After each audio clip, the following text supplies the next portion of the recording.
Hey everyone, it's your soul here, and the moment's finally here when Donald Trump reveals, or Drumpf, to give him his German name, reveals finally his how little he respects the intelligence of the average person, if there is an average person.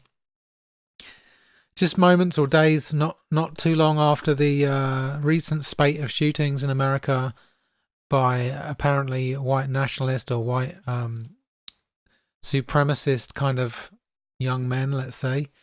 Um, Trump put out a speech which was obviously completely scripted. I don't think I've ever seen him give a speech before where he was so obviously scripted.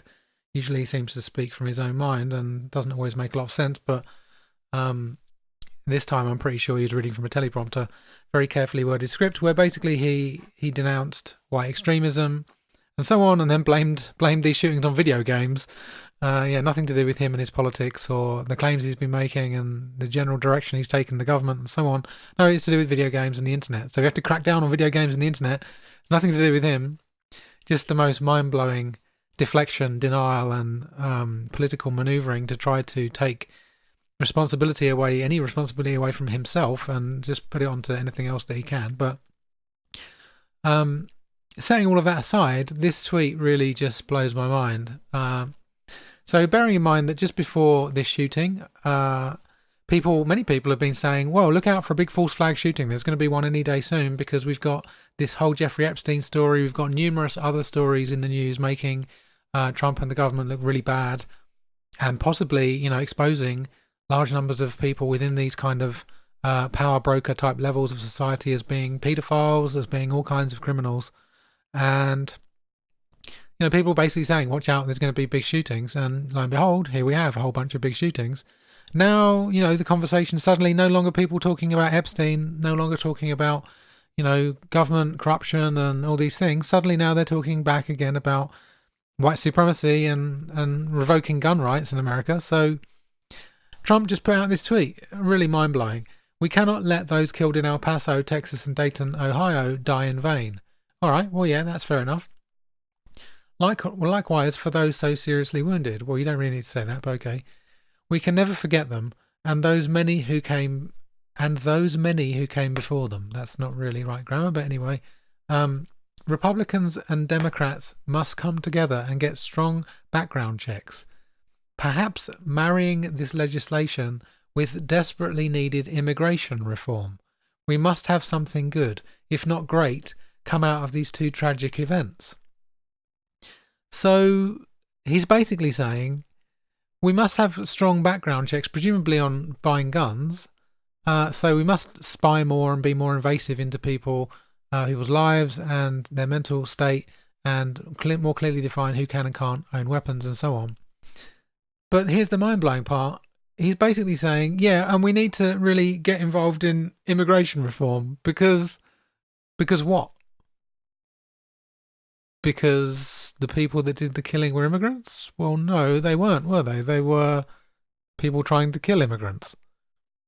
So he's basically blaming the actions of the shooters, as far as I can tell, on immigrants.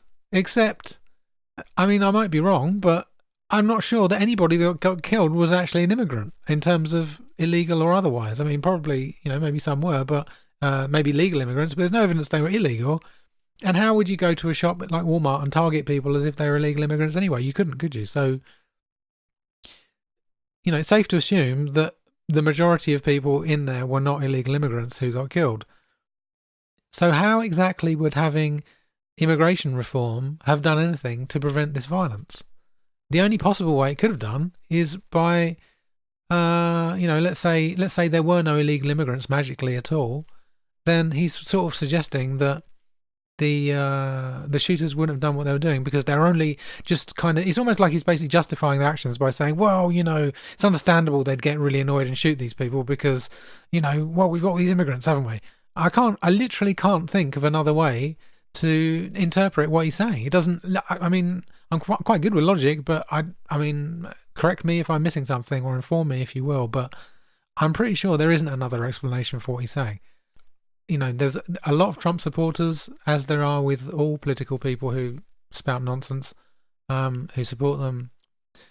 they do a lot of mental gymnastics to try to change the situation so that it makes them seem more sane for supporting this person and so on. But if anybody can explain to me who's pro-Trump or who isn't, how exactly his tweet here shows respect to the people that were killed, and how exactly having immigration reform would do anything to honour the people that were killed in any way, I'd love to know. I mean, unless he's suggesting that somehow that they should have immigration reforms that are backdated by about 300 years, checking the Europeans that came over to see if they have a valid right and good mental health and so on, and whether they're going to be productive people of the community. Unless he's talking about doing that, which probably you might want to get in contact with some of the Native American tribes to organise that, because apparently they had a bit more of a presence back then than the Trump family did. But anyway,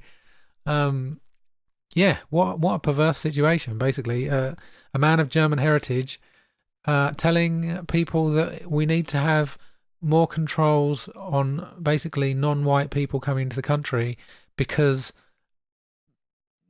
white nationalists, white supremacists of a Nazi German type have killed a bunch of people.